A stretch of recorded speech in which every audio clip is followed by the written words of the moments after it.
Hello, everyone. Welcome to the Blue Life RX channel.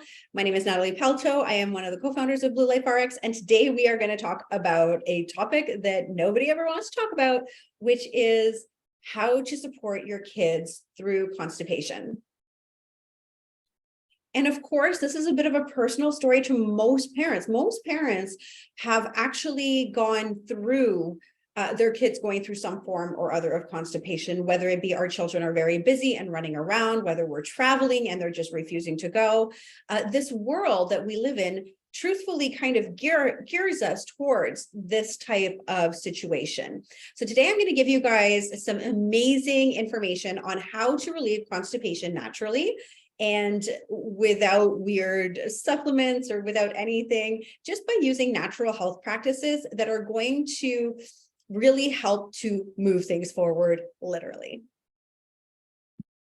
The first thing I want to bring awareness to is, why are our kids constipated? I mean, we get to this point where we don't really understand the entire process, and really to understand the process of why kids are getting constipated, it's to understand the process of our bowel movements. So we're going to talk about that right now just a little bit, and I think it's super important because our bowels tell us how healthy we are in many ways. There is a wonderful internist who teaches about bowels and natural health, and he absolutely said that it should be considered one of our vital signs. And I'll link down his book down below. His name is Dr. B. I don't know the actual long name. It's I can't pronounce it, so I'm not going to massacre it in case he ever sees this video. But I'm going to give his resource because he truly does explain it very well. He wrote a book called Fibre Fueled, which was extremely beneficial. And it's a book I recommend very, very often. And I know that my business partner does for Blue Life RX. So I will make sure that that is linked below. So thinking through how our body moves, our body gets rid of poo or feces or whatever term you want to use. Our kids love the word poo, so you can talk to them about poo. It moves it around kind of like this a muscle that kind of just squeezes and moves things forward like that in this way. And what happens is sometimes our kids, even though they might be running around, maybe they're not, maybe that they're very sedentary and on screens quite a bit. Now, personally, I work with a lot of autistic individuals. So autistic kids tend to have a lot more screen time and often are not getting their 60 minutes of recommended activity every day. This is one place that is very easy to correct, is just to really make sure that all kids under the age of 18 are moving around a lot. But this isn't the case for a lot of kids. A lot of kids are still constipated and they're moving all the time.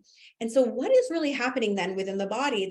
If the body is moving, and that means that there's this muscle moving as well, is it not pushing out the things that it needs to push out, which is basically toxic material, right?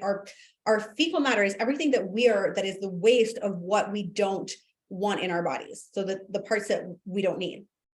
And so there are many reasons why it could be getting stuck, but the main ones are, it is become dry within ourselves. We are dehydrated. And so that bulk that we're trying to push through is actually so dry that it becomes a little bit hard.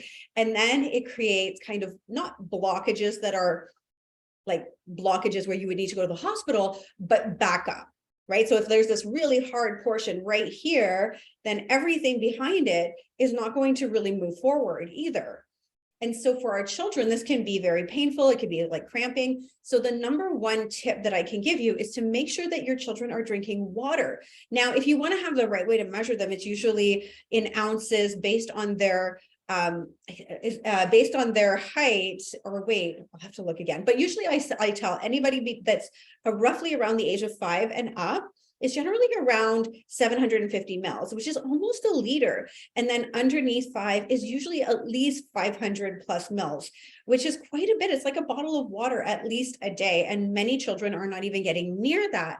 So if we have this hard material stuck within us, it's not moving forward. So that's the number one tip I always tell parents is, how can you get your children to drink more water? Not other things, water. Many of the other things that we drink can impact our peristaltis, which is that muscle. And so water is best. Now, if you have a very picky eater or a picky drinker, this is actually known for kids. I will link up the picky eating masterclass below. So make sure to look at that. We created a masterclass to help overcome picky eating. I have entire courses for this, but water is always going to be best. So we want to make sure that we go back to that. Although there are other options, water is best. The other thing is that if it's not, and so that means that the bulk is not slippery. Another thing is thinking about your child's diet. So what are they eating? A lot of people associate constipation with cheese and many things, and it's true. Dairy, not just cheese, all dairy actually has a influence on our bowel system, and it can slow down our bowel movements. People who are lactose intolerant generally have the opposite effect, but for most people, it's true that dairy has been shown in studies to cause constipation. So it is not just cheese. It's much of all the dairy that you can get out there. So dairy is not the best choice. And as a vegan, I definitely would never promote dairy for any reason. So that's one thing to think about. The next thing to think about is most of what they're eating carb related or simple carb related. So that's things like white rice, breads, pizzas, hamburgers, all the things that are part of the standard American diet. We know that the standard American diet has really created chaos in the world. Places that used to be blue zones, which are places where people lived very long and very well, have been depleted of that when they started to bring in the standard American diet. So if you find that your child is actually truly eating a lot of these things, the question to ask ourselves is, what can I give them that's actually going to not create so much bulk? These foods actually slow down digestion massively. They're very, not like number one, hard to digest. Number two, they're full of toxins. And so that actually makes everything slower as well. It puts more burden on the liver, your child's liver, who's not used to having all of this toxicity and doesn't have an elevated detoxification system like we do. We actually develop that as we become micro-exposed to more toxins and as we grow older. So note that your children, if they're eating the standard American diet for the most part, it's actually normal for it to constipate people. So these are things to think about. Now, the best way to support them is to start to increase slowly their fiber intake. And I'm not talking about bulky fiber. So what's the difference between bulky fiber and more water-based fiber, soluble, insoluble? So let's just say bulky fiber would come from things like grains. Generally kids have no problems eating these because they're eating lots of bread normally. It could come in the form of oatmeal. And they could come in the form of rices and brown rices, and they are starches. Now, they could be high quality starches, but unfortunately for your kids that are constipated, these are also adding bulk. So I would suggest, for the most part, if you have a child who is going through constipation, you would give them, you would start to really promote water intake. You would increase their complex vegetables that are low starch. So these are things like broccolis and cauliflower, tender stems, sweet potatoes, and a little bit lower starchy squashes. And so these are supportive to high fiber, but a fiber that is very easily digestible and helps to move things across. Now, in the fruit department, I would focus on things like berries, like blueberries, raspberries, blackberries, strawberries. These are very supportive to proper digestion, and our bodies love to use them to move things around. So, and our kids generally like berries, so this is a really great option. The next thing to do is, if you're really noticing that you're struggling with this, there are a few tips that I will recommend on top of that. Trying to get your kids to sleep on their left side. This promotes the stomach just kind of dumping in the food and creating peristaltis, which is peristalsis is like that musculature that's pushing all the food through.